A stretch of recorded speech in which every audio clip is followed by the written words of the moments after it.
Welcome to tutorial 3.7 part 3. This is the last tutorial on limiting reactants.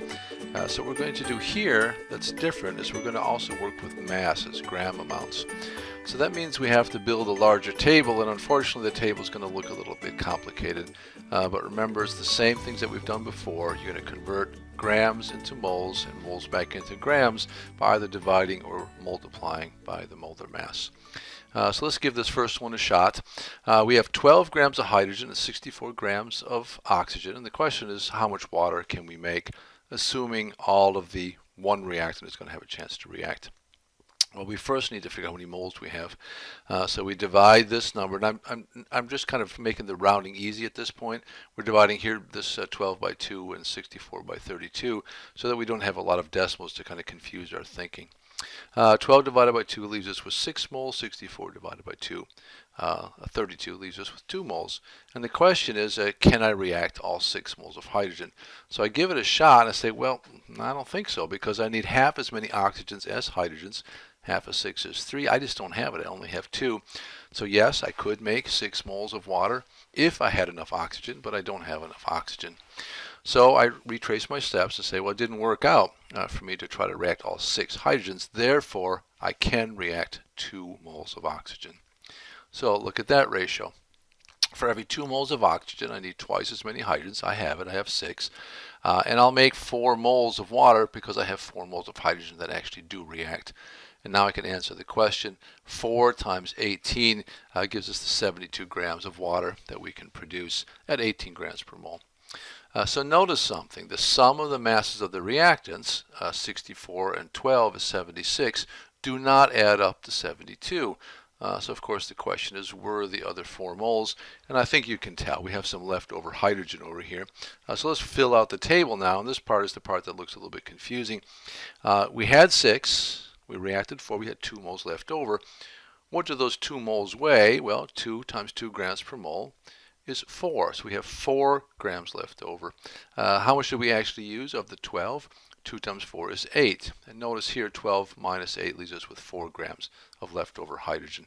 It's just a lot of numbers to kind of take in at once. But apart from that, I hope it makes sense to you. We started with 76 grams of material. 4 grams remained unreacted, and therefore only 72 grams of products were made. All right, we're going to go through 3 more examples, and they all are going to kind of emphasize different things, but the process is always going to be the same.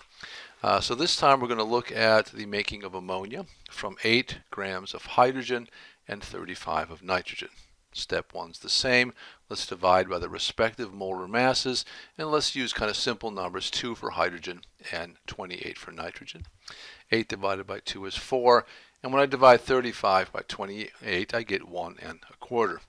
The question is, can I react all 4 of these hydrogens? Well, let's give it a shot. If we write out the ratio of 3 to 1 to 2, starting with the 4 for hydrogen, I can't do it. I don't have 1.33 moles of nitrogen. I only have 1.25, so I cannot react all 4 moles of hydrogen. That means I can react 1.25 moles of nitrogen. Using the same ratio now with 1.25 moles, tripling 1.25 gives us 3.75 moles of hydrogen, and the ratio for nitrogen to ammonia is 2 to 1, so I double 1 1/4 to get 2.5. That tells me that I can make 2.5 moles of ammonia, and at 17 grams per mole, that comes out to 42.5 grams. We've answered the question. The last part is just, again, to kind of do some of the follow-up bookkeeping to make sure that all these numbers kind of make sense. Let's have a look at what happened. I actually used 3.75 moles. If I double that, I use 7.5 of the 8 grams of hydrogen that were present or available. Therefore, half a gram was left over. And that makes sense. 8 plus 35 is 43 grams of stuff we started with, but a half a gram of hydrogen remained unreacted, and that's why we only made 42.5 grams of product. All right, that's example 2. So example 3, what I want to do is use some numbers where things don't come out quite so clean. This is actually not the best thing to do when you're first learning this because you can't see the relationships as clearly. But you're going to come across these kind of situations in the lab all the time, so we kind of want to manage them. The procedure is exactly the same. Divide this by the molar mass of hydrogen and the nitrogen by the molar mass of nitrogen, but let's use all the numbers that we get on the periodic table. 2.016 for hydrogen in this case, 28.014 of nitrogen, and the numbers are just going to look a little sloppier for us. We're looking at this saying, oh, okay, for every 3.93, I have 3.93 of hydrogen and 0.0521. I think you can tell by inspection.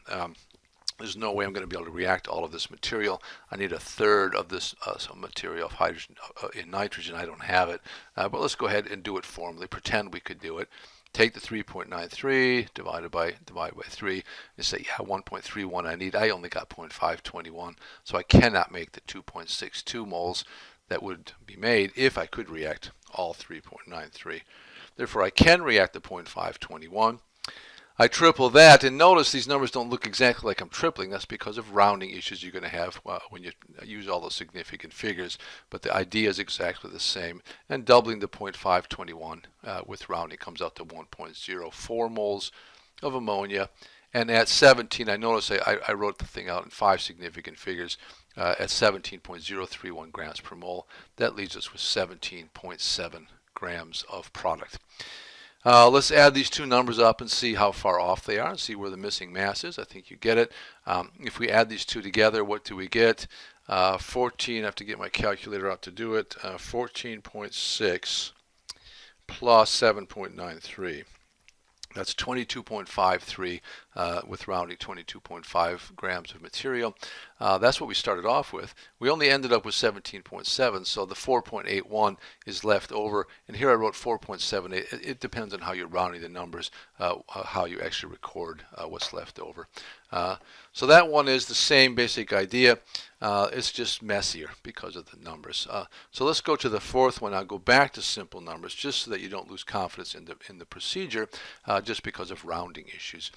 So back to a simpler example, we're going to just use nice simple molar masses. We have 174 grams of butane and 704 of oxygen. Let's divide these by and the question is how much product can we make? Let's divide these by the respective grams per mole.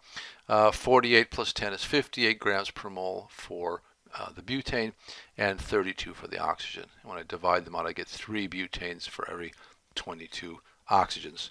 I go ahead and try to react those 3 butanes, and I say, yeah, for every 3, I need 3 divided by 2 times 13, 19.5 moles of oxygen. And hey, good, I have it. I don't have to go back and retrace my steps.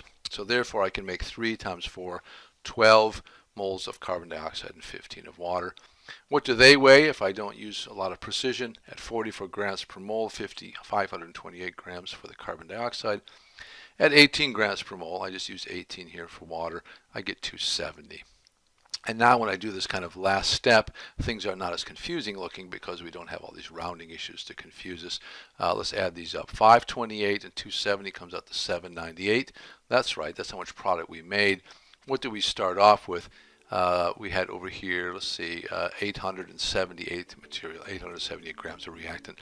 So what happened? Where's the other 80 grams? Well, it was the unreacted oxygen that never had a chance to react. That is the 2.5 moles at 32 grams per mole remained unreactive.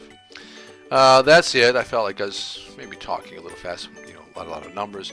But I think if you look at this carefully and kind of go through it slowly yourself, don't just listen to this, but step by step by yourself, you'll see it works out nice and clear if you always kind of follow the same procedures. All right, good luck practicing that, and of course we're going to spend some time in class doing the same. Thanks, I'll see you then. Bye.